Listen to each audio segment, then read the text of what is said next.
what are the changes that takes place in that one variable, that is univariate variable. Here sale of ice cream is dependent variable and the temperature is an independent variable. What is the uniformity? So among diversified opinion, so what is the uniformity he has found out in his research work? If it is one, that is univariate. So if it is 3 or more variables, then it is considered as multivariate data analysis.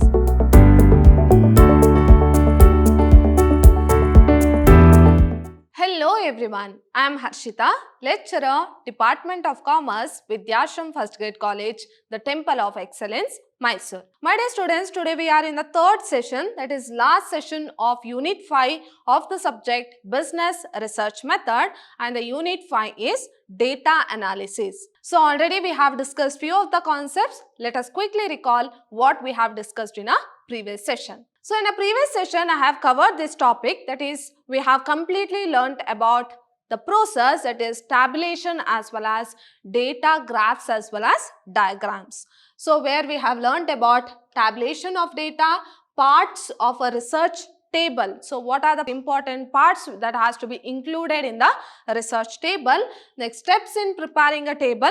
So what are the various steps which are involved in preparing a table? Features of table. So how a research table should be. Okay, so that we have learned. Next, we have learnt about data diagrams. So after preparing the table, so that table has to be represented in the form of pictures or diagrams or in the form of graphs. So we have learnt about it. Next, we have learnt about uses of graphs as well as diagrams. Next, types of graphs. So what are the various types of graphs which represents the table in the research work. Now, in today's session, we shall continue with a new concept, that is summary of data. Now, what do I mean by summary of data? So, whatever the data which has been collected, so that has to be in a short form. So, here we are going to collect the data from a large group of people where we can't include all the information in our research work. We have to minimize it and we have to make it too short. So that is known as what? Summary of data. Now, the tabulation provides a comprehensive picture of the analysis of data. So, through tabulation we'll come to know the huge number of data will be compressed into a shorter form. That is through tabulation. So, in tabulation we are going to present the actual information what we have collected, where through the earlier process we will edit it, we will code it and will prepare in the form of table. We will classify and then will prepare in the form of table. So through tabulation we will come to know what is the exact information of our research work, that is in tabulation. Okay. So, tabulation provides a comprehensive picture of the analysis of data, in the sense to what extent, how effective we have done the analysis, that is through tabulation will come to know. So, summary of the data is needed to undertake the work of analysis of data.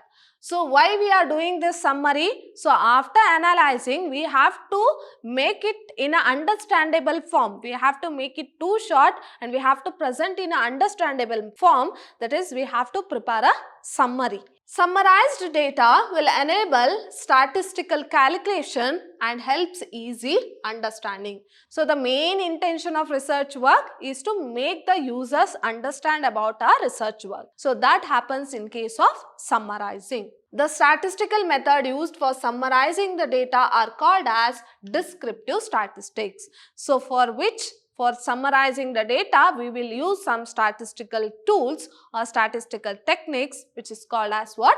Descriptive statistics. So, in order to summarize the tabulated data, the various techniques of measures of central tendency are applied by the researcher. So, after preparing the table, so in table we will just present the information, but we cannot summarize the information in the table, nor in the graph or nor in the diagrams. So, summarizing will be done through statistical techniques, that is by using the central tendency method. So, various measures of central tendency include, so we have learnt about central tendency where it includes arithmetic mean, median as well as mode. So these are the few concepts of central tendency which is being used in order to summarize the data, that is arithmetic mean, median as well as mode. The summarized data can be explained through dispersion method. So we can use one more statistical tool, that is dispersion method, where it includes a range, quartile deviation, mean deviation, standard deviation methods are applied to find out the dispersion. So these are the tools which are included in the dispersion, that is range, quartile deviation, mean deviation, standard deviation methods are applied to find out the dispersion. So summarizing means what? Whatever the data which is being represented in the form of table or in the form of graph or in the form of charts, so that has to be summarized by using the statistical tools. Here we can use the tool of central tendency like arithmetic mean, median as well as mode, or we can use the dispersion also where it includes range, quartile deviation, mean deviation, standard deviation methods are applied. So this is about summary of data. And the next concept is that univariate, bivariate as well as multivariate data and its analysis. Now individually we shall see what is this univariate data analysis, bivariate data analysis as well as multivariate data analysis. Now coming to the first one, univariate. So here the word itself tells that uni means what? One. Okay. So if we are going to use the variable only one variable, then it is known as what? Univariate data analysis. So this type of data consists of only one variable. So as I have already told you, it consists of only one variable. So it is called as univariate data analysis. So it is the simplest form of data analysis because it includes only one variable. So in order to analyze the data, we will use only one variable. So what are the changes that takes place in that one variable? That will be taken into consideration, and this is one of the simplest method of data analysis. It does not deals with cause or relationship. So when we deal with cause and relationship, when there is two variables, okay, so when there are two or more variables, then we'll go for checking of cause and relationship. So cause and relationship analysis. But here we are having only one variable. So we are just going to check its changes. Okay. So we are not going to check its cause as well as relationship. And the main purpose of analysis is to describe the data and find patterns that exist within it. So what are the changes that takes place in that one variable, that is univariate variable? The height of the individual can be represented with the help of univariate analysis as under. So here height of an individual, so we cannot compare with that of another, right? So we are going to just take the height of a particular person. So here cause and effect relationship cannot happen because we are going to take only one variable, that is height in centimeter. So it is 160, 163, 166, 169, 172, 175, 178 and 181. So in one variable, what are the changes that takes place? That we are going to learn under univariate analysis. In the above, the height of employees working in an organization is recorded. Here the height is only one variable. Here we are going to just take only one variable, that is height. It does not deal with any cause or relationship. As I have already told you, it does not deal with any cause or relationship. Suppose we have taken two variable, height and weight, then it affects. Then there is a cause as well as effect relationship. So it does not deal with any cause or relationship. The description found in this type of data can be made by drawing conclusion by applying the measure of central tendency. So we can take the tool of central tendency, dispersion, and by using frequency distribution table. So these are the statistical tool which is being used to summarize the data. And even the histograms can be used, pie charts, frequency, polygon and bar charts can also be used. So here what you have to remember, univariate analysis. Univariate data analysis means what? We are going to take into consideration only one variable. And we don't have cause and effect relationship because we are going to take into consideration only one variable and its changes. So no cause, no effect. So this is about univariate data analysis. Now coming to the second type, that is bivariate data. So we are going to learn about bivariate data analysis. So this type of data involves two different variables. So here it includes two different variables. Bi means what? Bi means two. So two different variables. The analysis of this kind of data discuss with causes as well as relationship. So here we have cause and effect relationship. So this analysis is made to find out the relationship between the two variables. So here since there are two variables, so we can identify what is a cause and what is a effect relationship. For example, bivariate data can be explained with any number of examples like sale of umbrella and rain, sale of soft drinks and the effect of summer temperature. So here there are two variables. So if you see the first example, sale of umbrella, one variable, and the rain is two variables. So in this example it is two variable. Next, sale of soft drinks. So this is a second example here. Soft drinks is a one variable and effect on summer temperature, that is second variable, where you can make the comparisons. Okay, but under univariate analysis you can't make the comparison. There is only one variable. Here you can compare the variables, at the same time you will come to know what is the cause and effect relationship. So if you see the example here, the bivariate data is explained with the help of table and a diagram here.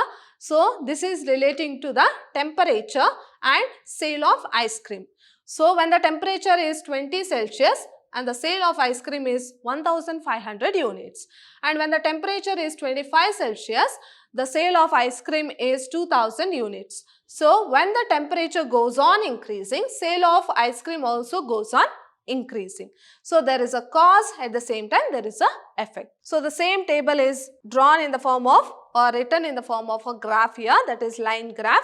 So we know about it. So when the temperature is 1500, so it will be, or when the temperature is 20, so the unit was 1500, so like that it goes on increasing, correct? So this is a relationship. There is a cause. So when the temperature increases is a cause, and the number of units of ice cream, sale of number of units of the ice cream also increases. So it is a effect. So this is the best example for bivariate data analysis, where there will be a cause and where there will be an effect, and we are going to deal with two variables. So on OX axis sale of ice cream and on OY axis the temperature has been recorded. Now here if you see this diagram, so OX axis represents sale of ice cream and OY axis represents the temperature in Celsius. When the temperature goes on increasing, the sale of ice cream also goes on increasing. So one of the variable is independent and the other variable is dependent. So here sale of ice cream is dependent variable and the temperature is an independent variable. Temperature causes the rise or fall in the sale of ice cream. So when the temperature increases, the sale of ice cream also goes on increasing. So this is an example for bivariate data analysis. Now coming to the third type, that is multivariate data analysis. So here multi means what? Many. So multi means here many variable will be taken into consideration. So if the data involves 3 or more variables, so if it is 2 then it is bivariate, if it is 1 that is univariate. So if it is 3 or more variables then it is considered as multivariate data analysis. So if it is 3 or more than 3 then it is known as multivariate data analysis. Multivariate data is similar to bivariate data, however this contains more than 2 variables. So here also they are going to see the cause and effect, but here there is more than 2 variables. So here when compared to bivariate, it is similar to bivariate, but there are more than 2 variables. The way to perform analysis on this data mainly depends on the goals to be issued by the researcher. So, when the researcher is going to choose such type of data, when he wants to achieve his purpose, then he'll go for multivariate data analysis. So, some of the techniques used by the researcher to study the effect of the variable include regression analysis. So, here the techniques used are regression analysis, path analysis, factor analysis, etc. So, these are the techniques which is used by the researcher. As it is explained, multivariate data includes more than 2 variables. Suppose an advertiser wants to compare the popularity of 4 advertisements.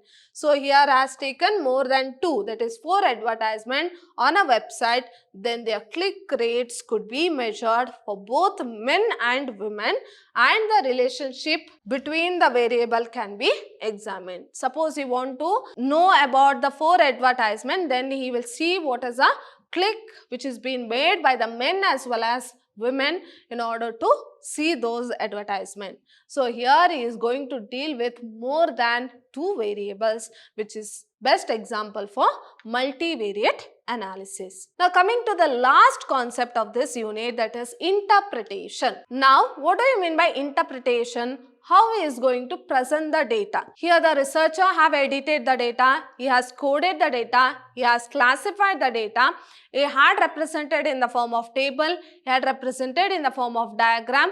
Next, he has made used, so he has summarized the data. Now he wants to interpret the data. Now, how he is going to interpret the data? How he is going to present the data in front of the users? So, that is known as what? Interpretation. So, interpretation refers to the technique of drawing interference, that is inference, from the collected fact and explaining the significance of those inference after an analytical as well as experimental study. Now, so after doing everything, so he has summarized the data. Now, he is ready with the data. Now, how he is going to present the data to the users? So, it has to be presented in such a way that it should be attractive, it should be understandable by the users. So, how he is going to present? So, that whole process, what he is going to do?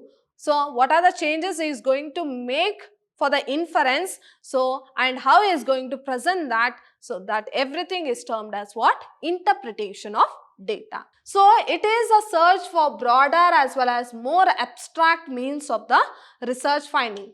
It's not just that if he has done the research work properly and kept his research work by himself without presenting to the user, so it will be mere waste. So, what he has to do? He has to present that information to the users. Even the users has to get some benefit. User has to go through his research work, so that both the, so here the researcher will get the popularity, at the same time the user will get the benefit from it.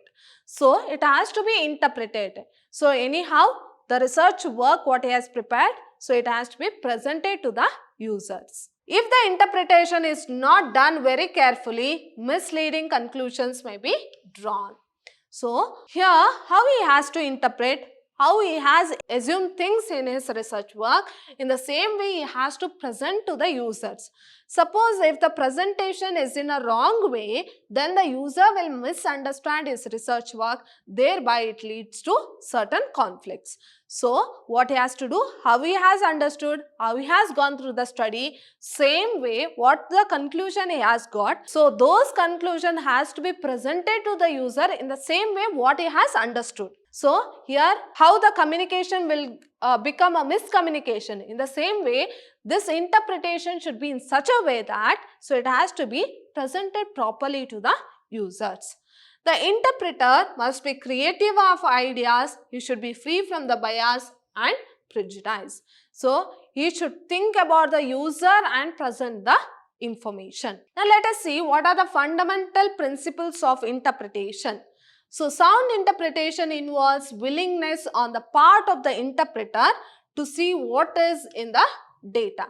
So, what are the fundamental principles that has to be followed by the researcher, that is interpreter? So, sound interpretation involves willingness on the part of the interpreter on to see what is in the data. So, whatever the information which is being collected, so the same thing he has to be presented in a summarized form to the users. So it should be in such a way that same meaning has to be conveyed to the users. Sound interpretation requires that the interpreter knows something more than the mere figures. So it should be in such a way that, or it should be presented in such a way that the interpreter has certain knowledge about the subject. So the user has to feel that, or the researcher has some knowledge about that, then he has recorded or then he has written the research work. Sound interpretation demands logical thinking, so it should contain logical thinking also. Clear and simple language is necessary for communicating the interpretation. So here clear as well as easy language has to be used so that it will be understood by the user easily. So these are the fundamental principles of interpretation. Now coming to the next concept, need for interpretation or importance of interpretation. So what is the need or what is the importance for interpreting his research work? So it is through interpretation that the interpreter is able to know the abstract principles lying in his conclusions. So here the researcher or the interpreter will come to know what is the exact conclusion of his research work only when he interprets to the user. On the basis of the principle underlying his findings, a researcher can make various predictions about the various other events which are unrelated to his area of findings. So whatever the findings he has done, so whatever the findings he has got through his research work, so whether that findings is correct or not, so he can predict certain things. So he can predict his findings whether it is effective findings or not. Next, interpretation leads to the establishment of explaining the concept. So here the main thing where he can explain his research work is through interpretation. So through his interpretation only his ideas can be communicated to the users. The researcher can appreciate only through interpretation why his findings are and what they are. So here, as I've told you, if he does this research work for himself, it is a mere waste. So it should help some other person.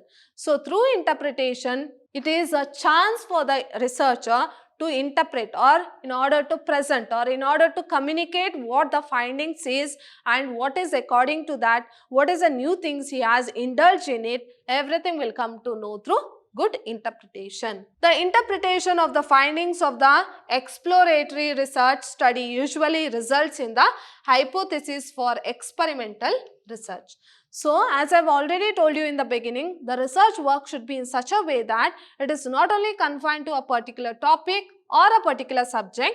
So, it should help the other researcher to do further research work. So, through interpretation only, the researcher will be able to interpret the results and the other researcher will make use of it. So, these are the few need or importance of interpretation. Now, coming to the next concept, steps involved in the technique of interpretation.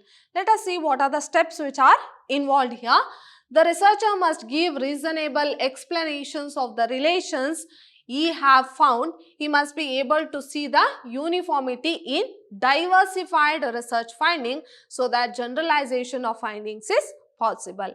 Now, what is the steps which is been involved? So, through interpretation, the researcher has a chance to explore things what he has created new. So, here research means what? Finding out new things. So, what he has found out new things, so that can be explored through interpretation. So, here the reasonable explanations can be given for his particular topic.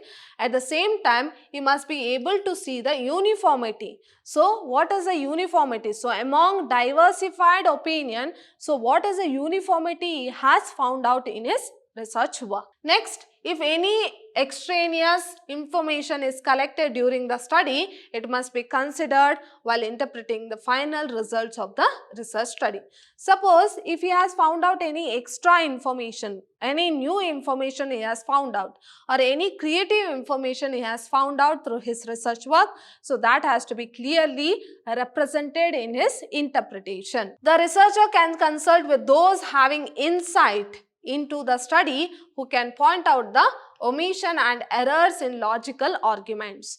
he can give a chance to others also to find out anything is missing in his research work. So any important information is missing in his research work, or any arguments has to be done in his research work, any criticisms that can be made, so that everything will be done through interpretation. Next, the researcher must consider all relevant factors affecting the problem at the time of interpretation. So here he has to mention what are the problems he has faced while presenting the information to the users. That is, while interpreting the information to the users. What are the difficulties he has faced, what are the problems he has faced, that he has to mention. The conclusions appearing correct at the beginning may prove to be inaccurate later, so researcher must not be in a hurry while interpreting. So the researcher has to be very careful. So this is the last stage and the important stage where the researcher, after finding the solutions to each and every research problem,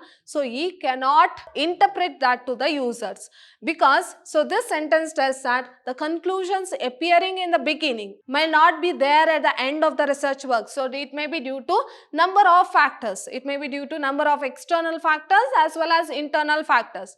The conclusions what he has found in the beginning might not be the conclusions at the end. So there may be certain changes might have taken place. So the researcher has to think properly and he has to wait for the right time where his conclusions will be interpreted to the users. So the conclusions appearing correct at the beginning may prove to be inaccurate.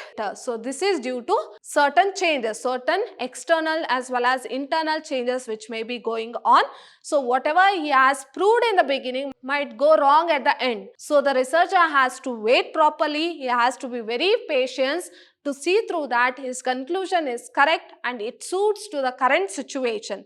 Then only he can interpret his result.